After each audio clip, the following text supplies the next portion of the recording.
روٹی کا ایک ٹکڑا اور 70 سالہ عبادت گزار کی کہانی۔ حضرت سیدنا ابو بردہ رحمت اللہ تعالیٰ علیہ فرماتے ہیں، جب حضرت سیدنا ابو موسیٰ رحمت اللہ تعالیٰ علیہ کی وفات کا وقت قریب آیا تو آپ رحمت اللہ تعالیٰ علیہ نے اپنے تمام بیٹوں کو اپنے پاس بلا کر فرمایا، میں تمہیں صاحب الرغف یعنی روٹی والے کا قصہ سناتا ہوں، اسے ہمیشہ یاد رکھنا۔ پھر فرمایا کہ ایک عابد شخص اپنی جھونپڑی میں لوگوں سے الگ تھلگ عبادت کیا کرتا تھا۔ وہ 70 سال تک اسی جھونپڑی میں رہا۔ اس عرصہ میں کبھی بھی اس نے عبادت کو ترک نہ کیا اور نہ ہی کبھی اپنی جھونپڑی سے باہر آیا۔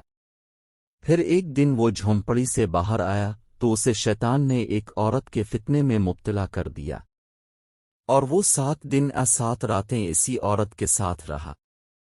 7 دن کے بعد جب اس کی آنکھوں سے غفلت کا پردہ ہٹا تو وہ اپنی اس حرکت پر بہت شرمندہ ہوا اور اللہ تعالیٰ کی بارگاہ میں توبہ کی اور وہاں سے رخصت ہو گیا۔ وہ اپنے اس فعل پر بہت نادم تھا۔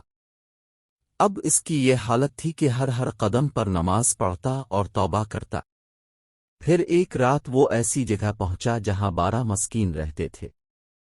وہ بہت زیادہ تھکا ہوا تھا۔ تھکاوٹ کی وجہ سے وہ ان مسکینوں کے قریب گر پڑا۔ ایک راہب روزانہ ان 12 مسکینوں کو ایک ایک روٹی دیتا تھا۔ جب وہ راہب آیا تو اس نے روٹی دینا شروع کی اور اس عابد کو بھی مسکین سمجھ کر ایک روٹی دے دی، اور ان 12 مسکینوں میں سے ایک کو روٹی نہ ملی تو اس نے راہب سے کہا، آج اپنے مجھے روٹی کیوں نہیں دی؟ راہب نے جب یہ سنا تو کہا، میں تو 12 کی 12 روٹیاں تقسیم کر چکا ہوں۔ پھر اس نے مسکینوں سے مخاطب ہو کر کہا، کیا تم میں سے کسی کو 2 روٹیاں ملی ہیں؟ سب نے کہا، نہیں، ہمیں تو صرف ایک ہی ملی ہے۔ یہ سن کر راہب نے اس شخص سے کہا، شاید تم دوبارہ روٹی لینا چاہتے ہو، جاؤ، آج کے بعد تمہیں روٹی نہیں ملے گی۔ جب اس عابد نے یہ سنا تو اسے اس مسکین پر بڑا ترس آیا، چنانچہ اس نے وہ روٹی مسکین کو دے دی اور خود بھوکا رہا، اور اسی بھوک کی حالت میں اس کا انتقال ہو گیا۔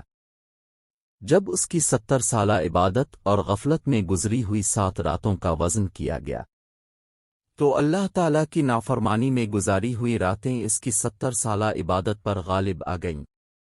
پھر جب ان 7 راتوں کا موازنہ اس روٹی سے کیا گیا جو اس نے مسکین کو دی تھی تو وہ روٹی ان راتوں پر غالب آ گئی اور اس کی مغفرت کر دی گئی۔